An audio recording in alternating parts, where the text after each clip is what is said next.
She was gonna slap Melody? Let's get into my Love and Marriage recap, episode 10.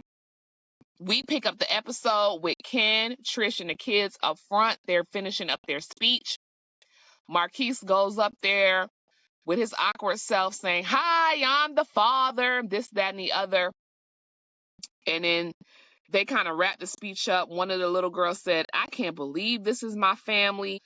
And, you know, everyone kind of leaves the table after the speech to go get food. And it's just Maurice and Mel there. Mel takes the opportunity. Now, remember, when Mel tried to talk to Kimmi about what happened with the DUI, Kimmi told her she wasn't really talking about it and to go talk to Maurice.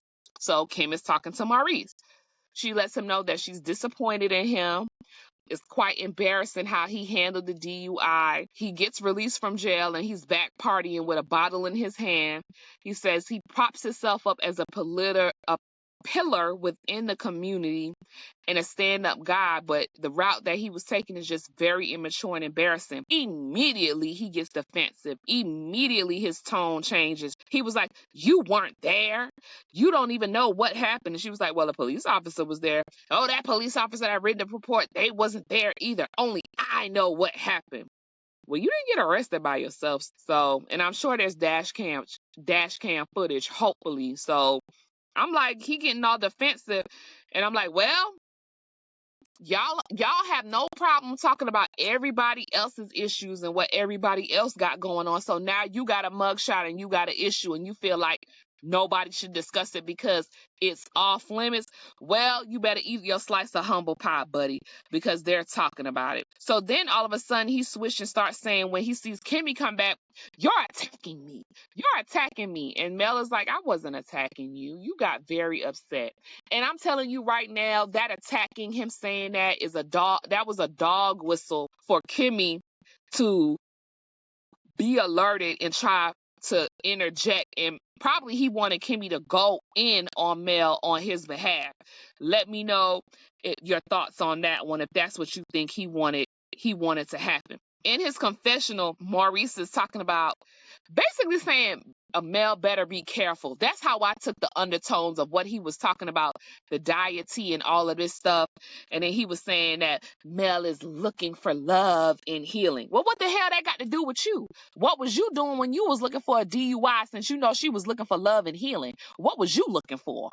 Why you caught a DUI? Y'all tell me, guys. And do y'all believe that was red lipstick on his lips? Or do y'all think that his lips was just pussy pink like what everybody else was saying? Give me your thoughts. Like, comment, and subscribe to the channel, guys.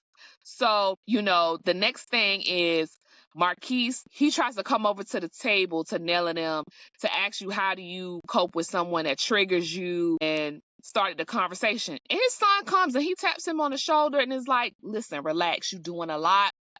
Calls him over to the side and basically tells him, like, "Don't do this here," and stuff like that. And I'm sad that his son had to do that. But I'm glad that he did, because Maurice is doing nothing but going around and embarrassing himself at this point, okay? Just going around and embarrassing himself.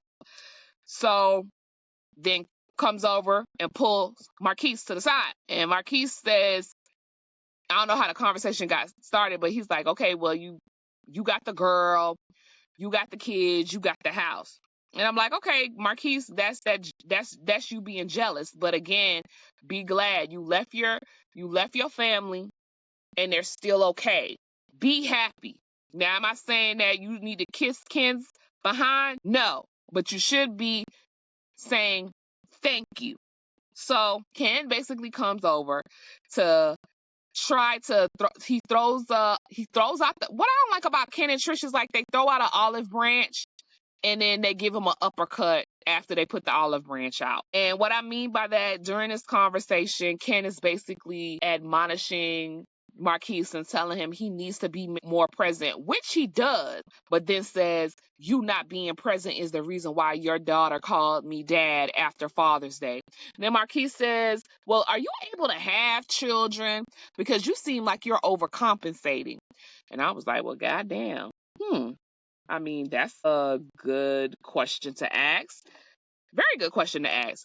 What do you guys think? Put it down in the comments. So they continue to have this back and forth, and then Trisha comes over. She doesn't make the situation any worse. She comes in very, very hostile, very volatile, and telling him she's triggering him and this and that. And Ken kind of like tells her, to exit the conversation. And then you see Trish go back to the table with Kimmi, Mel, Destiny, and Maurice. And Mel was like, "Oh, I see people with sexual tension. I know a couple with pent-up sexual tension when I see it." And Trish did not hear her. So Destiny repeats it again, but it still didn't get any reaction.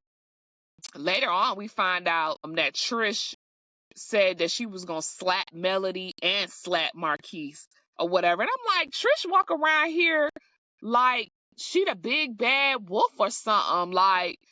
Like she think, I don't know, like she seems to be like kind of like, I hate to call adults like bullies, but she comes to be like on a bully vibe. Like she thinks just because she goes to the gym, she can slap people around or something. She act like a bouncer. That's how she be carrying on sometimes, like she a bouncer. Let me know what you guys think about that. So then, they're at the table because Trisha's seemingly upset. Everybody's just looking at them and it's kind of embarrassed for them at this point. And it's like, you adults, Trisha, Ken, and Marques, you guys have no conflict resolution skills whatsoever. This event is supposed to be for the children, and you guys have totally hijacked it with your immaturity and your lack of discipline. You guys couldn't even wait till the party was over to have these conversations. And also during that little heated exchange, Trisha said, "I signed the divorce papers." Again, trying to throw in another jab, because why would you want to do that right then and there at this kid's event? So in addition to Mel saying that she sees the sexual tension, she was like, they're still in love. So, that's that. So we close out the event. Tisha, Kimmi, and Tisha meet up for lunch. She didn't come to the event. She apologized to Trisha, saying she wished she was there because she heard a lot was going on. Tisha wanted to be there for the drama, not to celebrate the kids. So Trisha also tells her how Melody was pressing her about Martell, her and Martell's link up, and in addition to that was drilling her about Maurice. And I'm like, I don't recall Mel drilling you about Maurice, pressing you for sure about Martell, but drilling, I don't think so. And Trish was like, well, she says she don't care about Martell, but she talking about it was over 4 or 5 years ago, and she's still, going on about it. Listen, if I'm Mel, I am asking those questions. That was my husband, one. And number two, you're supposed to be married and in a relationship with somebody else. So I want to know what kind of woman that I'm going to be having in my circle to a degree. I'm trying to check you out. So for me, I want to know. And if that's the case, if you were so concerned about her drilling you or asking you these questions, why did you even go on a trip in the first place? You should have stayed your ass at home. Why even go on the trip in the first place? That's that phony shit I be talking about. So Kimmi was like, I don't know why Mel is doing that. She should have came to me and this, that, and the other. But I'm like, Kimmi, she did try to talk to you about it, and you did shut her down, and you did tell her to go talk to Maurice about it. So again, the opportunity was there for you to answer all these questions, but you didn't want to. And my thing is, you, Tisha, and everybody else, when Martell and Mel was going through their stuff, y'all love to go have sidebar conversations, ask people plenty questions about this, that, and the other. Y'all don't have no problem. Let's go back to the spa scene when Kimmi was following up with Mel about Martell. Like, they don't think y'all above being questioned. And I'm telling you this right now, one of them Scots need to go. And preferably it's Kimmi and Maurice, because they bring nothing but snooze and just not bringing anything to the TV show at all. I'm sorry. I get nothing from them. They seem like they're always hiding something. It's something always aloof and mysterious. We see basically nothing from them. So Letitia was like, it seems like she's trying to insinuate that something was going on with Maurice with the lipstick and all of that stuff. And I'm like, guys, everybody was questioning that. Do you think his lips were just pussy pink? Or do you think that was actually red lipstick? Let me know in the comments. That's what I would like to know. So, let's get to what we really want to get down to. So after that scene is over, Trisha and Marques, they meet up for ice cream. And she said Ken was supposed to come, but I'm glad he didn't, because what the hell does this have to do with Ken? Ken is not your husband.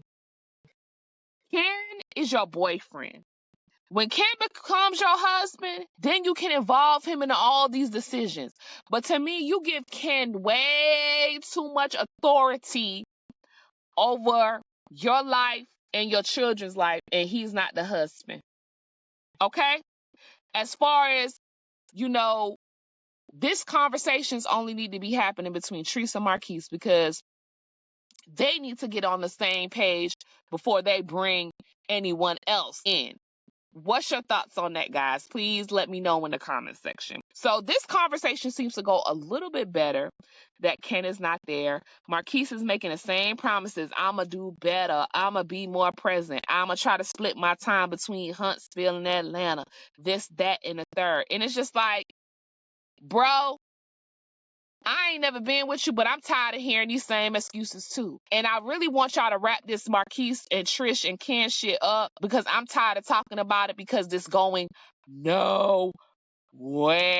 Okay? Going nowhere. So they come to a consensus that he's going to figure it out. He always figuring this shit out, and nothing is changing. And where's Dr. Francis? This will be a good place for Dr. Francis to help them come up with a parenting plan. It's like they have no conflict resolution skills on their own, and they need help. That would be progressive. Have Dr. Francis come in, have them create a parenting plan, and have them learn how to stick to the parenting plan. That would be progressive. That would be something that I could get behind seeing. But these knuckleheads going round and round she go in a circle, I don't have time for it, and I'm tired of looking at it. So let's get to what we really want to get into. Let's get into Kimmi and Mel meeting up.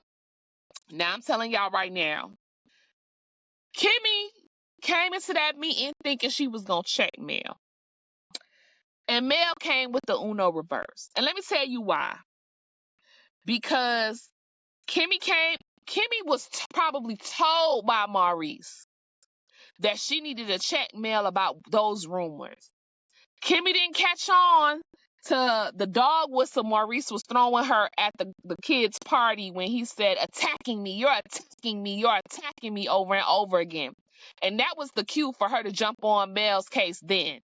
But they meeting up. So Kimmi basically tells her what she heard from Tisha, what she heard from Trish, right?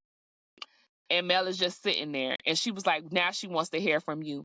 And Mel hits the power reverse. She says, I don't feel like this is a conversation worth having, because I did say what I said to them. And I'm not denying it.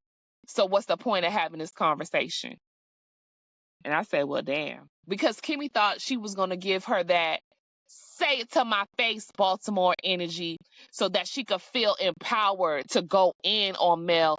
But Mel took that power away from her by saying, I'm not even going to entertain this conversation. And Kimmi was not prepared for that. And Kimmi did not know how to handle that. And that's the difference between being prepared and the unprepared. Because you didn't have no plan B to fall into Kimmi to get that conversation off the ground. So the next piece, Kimmi asks her, in your other friend groups, do you think Maurice is cheating on me? And I'm like, what is going on? Why would she say, why is you asking Melody that? Like, that's crazy. Why would you ask Melody that? If she thinks your husband is cheating, because that wouldn't fall into the narrative that you said that Melody's plight in life is to figure out who's cheating and who's not. because that's what she said at that lunch. That's Melody's plight in life. And it seems to me that Melody's plight is a lot different. Melody's plight is focusing on earning and taking care of those children, trying to get through co-parenting with someone that's putting her in impossible situations, that has a no contact order, and running a multi-million-dollar company. That's what it seems like Melody's plight is. But in your small thinking, Melody's plight is to figure out who's cheating. And I think you wanted that question to open up the door to try to go in on Melody on that end too, but that door got closed, because what did Melody say? She said go talk to Maurice about that. That's a question you got to ask for Maurice. And Kimmi ain't like that, and she ain't have nothing ready after that. And again, that's the difference between someone being prepared and not prepared. And that brings the episode to a close. Give me your thoughts on this recap. I love you guys. Don't forget to like and subscribe and comment, and I'll see you on the next recap. Auntie loves you. Bye-bye.